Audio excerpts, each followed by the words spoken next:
Good morning, folks, and welcome to the Gallant Fuse Daily News for Wednesday, the 8th of May 2024. My name's Colin, and I'm delighted to be joined again by Scott. Scott, 3 days on the trot for the news. You're a busy man, eh? I think this proves that I'm the least busy man on the planet, but no. No, happy to be here as always. Looking forward No, to it. Another slightly slow news day, but maybe a bit more than yesterday. we were saying that like yesterday morning. We were like, "Oh, we'll be lucky if we get 15 minutes out of this with the news," and we ended up running for half an hour. So time flies when you talk about Rangers. The first bit of news will come in after we spoke about this yesterday. It really took traction on Twitter, and it was doing the rounds in the group chats around the maniacs having a go at players outside the stadium. Another video was released from Jack, not from Jack Butland, sorry. Another video was released of Jack Butland. Apparently have a go at the same guy that was having a go at Borna. So it turns out this guy is a real serial offender. Uh, the only reason I don't want to do this to death, the only reason I bring it up is we've been speaking to various people who've, are quite close to the club, and I find the club are quite aware of it, quite annoyed about it, and they're saying if it continues, the club are going to look to identify these people and ban them at Ibrox if they're going to abuse players after the game. Again, just to reiterate what I said yesterday, I think if you're going to abuse anybody, um, without any just reason, then that's probably fair dues. Yeah, the Jack Butland one's the most confusing. But apart, I don't wait for players. I've done it like twice in my life. But from what I hear, Butland's one that always stops for everyone. He's there for maybe half an hour, 45 minutes. But on Sunday, he had to go to the PFA Awards. He had to quickly. That's why he didn't stop for anyone, because he had to go home quickly, go to get his family, go to PFA Awards. So he was busy, which, I mean, I don't blame him. Obviously, I don't blame him, because these players stay there at their own free will, speak to fans, sign things, get pictures and whatever. But yeah, I mean, I don't want. It's just a maniac trying to get an autograph to punt it on eBay. It's exactly what it is. I said the same thing yesterday. Aye, and a quick search on eBay yesterday, I know a lot of fans were doing that. You can see how many signed Jack Butland tops there is on eBay for £200 a pop. Never know, a bit of side hustle. I may actually take a wee walk down myself. I joke, of course, I joke. So on to other news. Probably the biggest headline from yesterday, Scott. The SFA have confirmed the refereeing lineup for Saturday's game against Celtic. So Willie Collum will be the man in charge. David McGeechy and Ross McLeod will be the linesmen, and Don Robertson will be the fourth official. In the VAR room, we'll have Stephen McLean, assisted by Graham Stewart. Excuse me. Right, so I don't really know how to react to this. I'm no a big fan of Willie Collum because he just wants the game to be about himself. It's the Willie Collum show. However, I think I said this in the last old firm. There's no quite a referee announcement that can come through, and I'll think, oh, I'm quite happy with that. They're all poor, so I kind of like I can't moan too much, like because I would have been moaning regardless of the outcome. What's your thoughts on Colum getting the game? Yeah, I'm exactly the same as you. I mean, everyone speaks about, oh, I don't want, it's a disgraceful appointment, shouldn't be him. I was like, you would say that if it was Nick Walsh, you'd say that if it was Kevin Clan. Whoever the referee is, people are going to complain, and fair enough, because all the referees aren't very good, let's be honest. None of them are top tier. There's a reason we don't have a ref go to the Euros, because none of them are good enough. And Willie Collum's asset list. But yeah, Willie Collum likes it to be a. I've always said this about Willie Collum. Everyone calls referees biased, whatever. Willie Collum is only biased to one person, and that's Willie Collum. Any decision that can make him the talk of the show, he'll make it.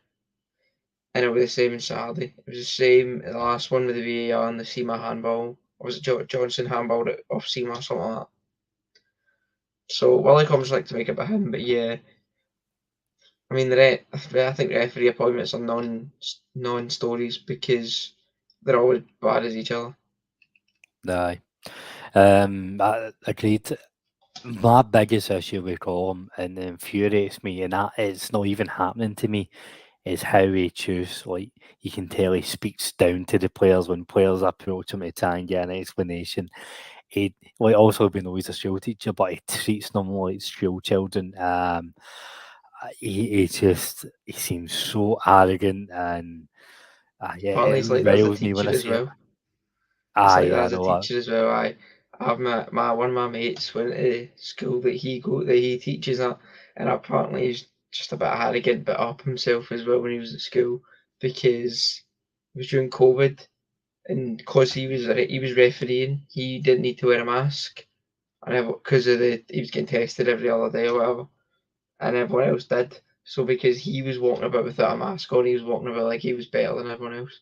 So he's not just like as a referee; he's like that's a human, apparently. Well, credit where credit's due. It's nice to see a bit of consistency. So Aye. fair play to Willie Collum for that. He's really fucking owning He's a the. consistent arsehole. So yeah, that's who'll be leading in charge of the game. I just hope, Scott, that I was about to sound so naive. I was about to say I really hope that we're not talking about refereeing decisions after the game on Saturday. But we're playing I Celtic, hate of it. course they'll be talking about refereeing. I hope the Rangers I supporters hate aren't. referee talks. There's a Aye, reason I don't watch post-match analysis anymore because all it is referee talk, and it annoys me. Whether it's Scottish football, English football, European football. But European football's slightly different. But every time I watch, unless it's Gary Neville and Jamie Carragher, it's just speaking about referees, and it bores me to tears. As soon as the game's finished, I'll turn off the telly and put something else on or whatever because I can't stand referee talk. Rangers Twitter are not is bad for it as well. Twitter's just bad for it. All it is clips said, well, why was this decision given in 1995? It wasn't given yesterday. Like what's happened there? Just that's what I like, tactical analysis and stuff like that. But we don't get that in 2024. It's just referee talk, and it annoys me to tears. just on referee talk. Did you see yesterday? Um, who's his name's completely escaped me. The SFA chief exec, Neil Doncaster. Did you Aye, see he was speaking about VAR and he said that he didn't want it? He put it to the only reason it was in was because the clubs wanted it and they voted it in, but he didn't want it. That's interesting. I think David Egger and Heart and Hands Daily Update made a really good point that he never speaks to the public unless there's an angle he's trying to push something or something's coming down the line. I wonder if he's going to try and make a push to vote far out in the summer because why would they come out and berate the decision the member clubs made? I think he was asked about it, which is probably why he get. Which is probably why I say I don't think VAR is going to go anywhere. I think VAR is here to stay. And the best thing to do with VAR is improve it rather than get rid of it. So I think it should have more positives than negatives, but it's my issue with VAR was brought in to help out bad referees, but it's the bad referees that run it. So Aye. how is that helping anyone? I think I said I think I said I think I was on Bill. I think I was with Bill on this when I said this. I think we should have just take the referees and split them down the middle. Half of you, let's say Colum, Clancy, and Beaton. You're VAR specific. You only do VAR. You don't touch a blade of grass.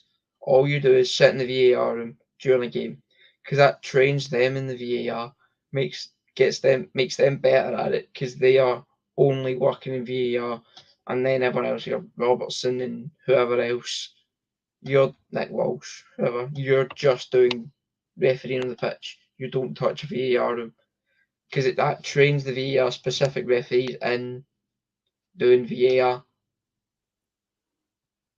I mean, I think that's something they try to do. They try to appoint only certain refs to lead the VAR, but suppose to your point, these same refs like McLean and Collins, one of them, they still do the refereeing on the pitch as well. Is that it's a good idea? I suppose repetition will create a bit of capability, I hope. But no, I don't know. I think I don't trust anything genuine to ever come from Neil Doncaster. So I think it was manipulated. He's probably paid that reporter to ask him that question.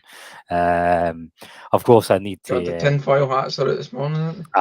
I know they really are. Obviously, before we get shut down, that was just a joke, listeners. I'm not saying Neil Doncaster was bribing anybody. Into some rumours then.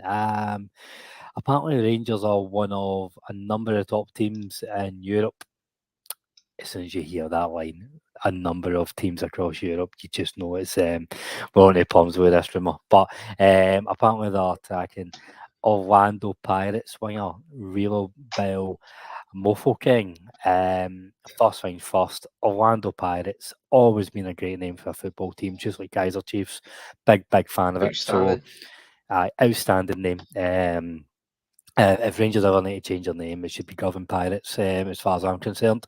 So Mofo King, he's a 19-year-old South African midfielder. Other clubs rumoured to be interested: Al Ali, Red Bull Salzburg, and Wolves, who he spent some time on trial with last year, as well as spending time at Reading. So, despite his small frame, he's played started 16 games in the South African top flight. He's managed to get himself 4 goals and six assists.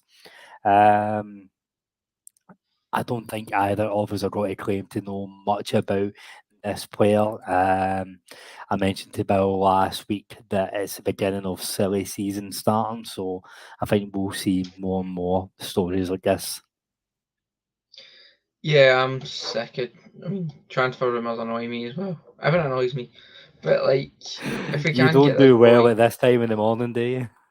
That's just general. No, I think.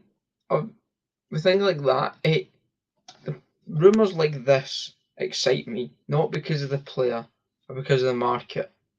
If we're looking in, if our name's been linked with players like Elvito in the States and wherever else, that's good markets that we should be going into rather than English Championship players on 20 grand a week who aren't very good. I like the fact that we've been linked with players abroad in over in the States and wherever else.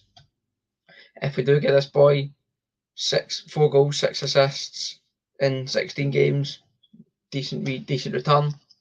But no, it's probably just a rumour unless something more concrete. Unless it's a continued rumour, like we hear it quite a lot. I'm not going to buy much into it. But I do like the fact that we are being linked with players over abroad and over in the States because I've said this before, our wage bill needs shot to bits. Our wage bill is horrendously big. I think it's like 50% bigger than Celtics, something like that. It's quite big, our wage bill. And if we can get rid of old players on a lot of money and go for players in these markets, he's probably on 2-3 grand a week max. So we can go to you, we can go to him and say we'll triple your wage. That's still only but 9 grand a week max, which is not a lot considering I think Kevin Roof's on 20 grand a week. Ryan Jack's probably no far off that. They're both away. So I do think the fact that we're looking at players on small wages, talented players on small wages in good markets, and that can hopefully lower our wage bill massively, which needs shot to bits. Aye. I don't I don't know if the wage bill needs shot to bits. I would reinvest it.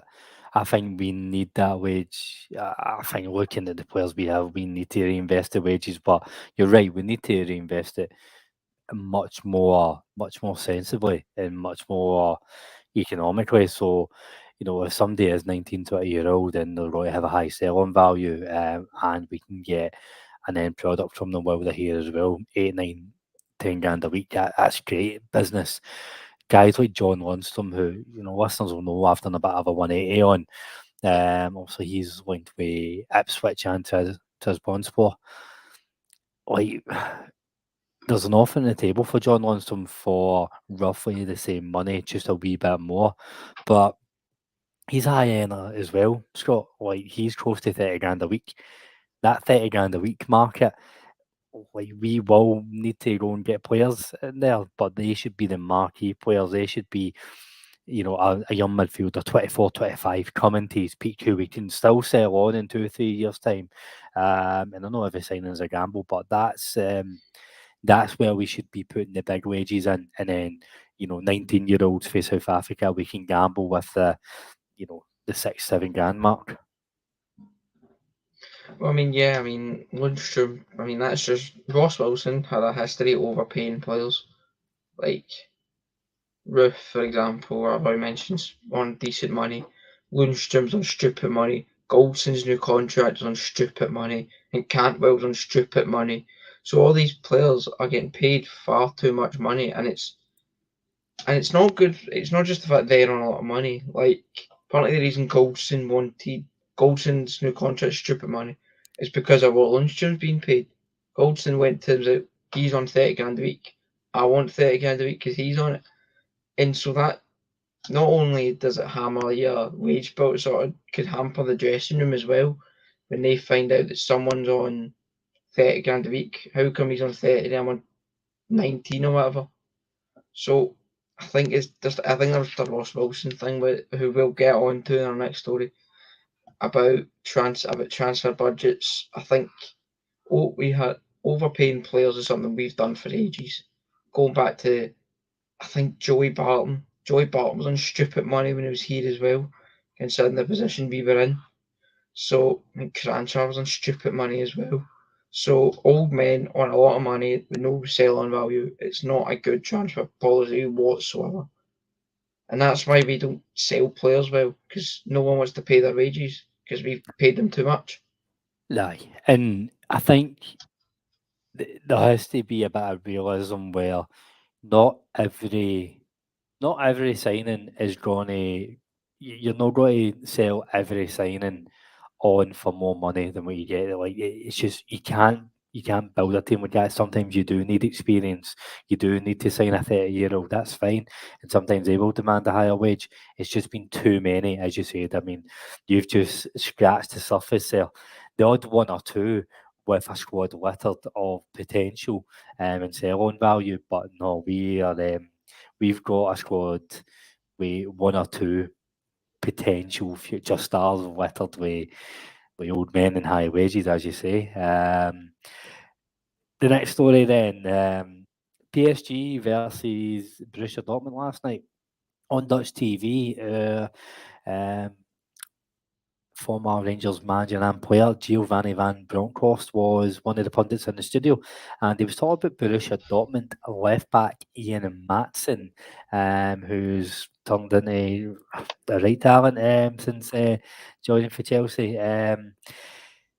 He's only 22 years old, so that would mean that when Van Bronckhorst was manager, he would have been 20-year-old, and he mentioned in the studio it was just a flippant comment, which to me makes it sound a bit more genuine because he wasn't labouring the point. He said he was on my list, but in the end it didn't work out. So I wonder, was this a Ross Wilson failure, or was this just the fact that the guy was at Chelsea and he didn't want to go north of the border? I mean, hindsight's a great thing. We talk about Lewis Ferguson as well. Look at the player he turned out to be. Ian Maatsen, look at the player he's turning out to be. What's your thoughts on this one? I think I've got many thoughts on this. I think overall, I think it's fair to say Gio got shafted by Ross Wilson. Gio gave him a list of players, and Ross Wilson went, "No, we'll have these old men from the English Championship instead." Like, I want Ian Maatsen. No, you get Red Van Yilmaz, who's a good player but gets injured 4 times a season. That's an example. What's it? Is it Dwecky, centre half? I think with. Yeah, Aye. I don't want, you're not having him, you'll have Ben Davies instead. Right, sorted. But I also think, I also think there's a lot of revisionist history when it comes to Gio. People love to forget, or people seem to forget, it was brutal to watch at points. Like the infamous horseshoe, where it was winger, back to midfielder, centre half, right back, winger, back. It was brutal to watch at points. Maybe that would be different with better players. Feyenoord fans said the same thing about his football. It was beautiful in Europe, great, brilliantly in Europe. We all know Leipzig, for what a night that was. Probably one of the best nights of my life. But I mean, I think there's a bit of revisionist history. I don't think people think it seems to be it would be a guaranteed success if Gio got all his players. If Gio got all the players he wanted, I'm not 100% sure. And also, managers don't always get the players they wanted. Like it's just a fact of life. Managers will go to a predictive football a list of 14 players, and they'll get half the time. If they get half of them, they'll be lucky. So I think obviously, I would love to see what Gio could have done if he got given the Beale treatment of you Gio have the money, you sign who you want, because people say, oh, why didn't they back Beale like that? Because simple, Gio had Ross Wilson there, Beale didn't have a director football. If Gio didn't have a director football and let him sign his own players, maybe it would have been different. But I don't think it's as clear cut as that, because I don't think Gio's football as a manager, pure tactical point of view, was going to work in Scotland. I mind speaking to a Feyenoord fan not long after we appointed him, said, what do you think? And he said, you'll be great in Europe, but domestically it's not going to work. And that turned out to be the case.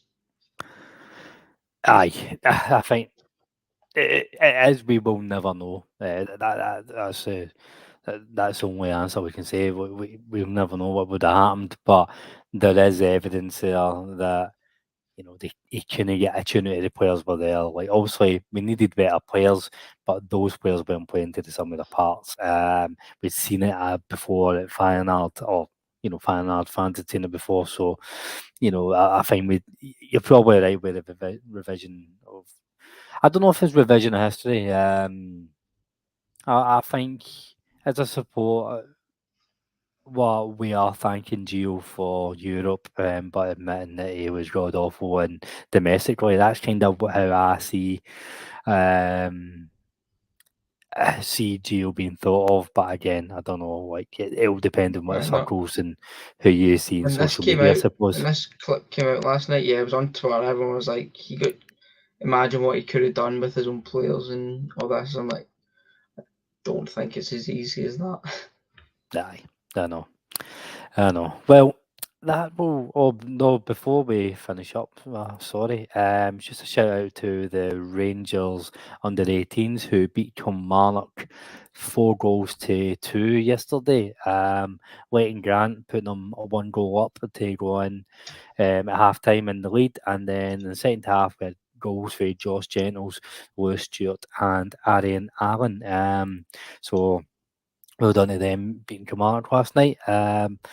Josh Gentles, he's banging them in shot. Like there's a He's you one see for him. I say one for the future, but I'm not banking on it. He'll be one for the future for another club who plays him. Definitely. You'll have a fight. He'd be a future Kelly star. Aye, definitely. But Scott, that'll bring us to a close. As always, thank you very much for joining us, mate. Nah, no worries. Cheers for having us. If you could donate to my Just Giving, which will be in the description, that would be great.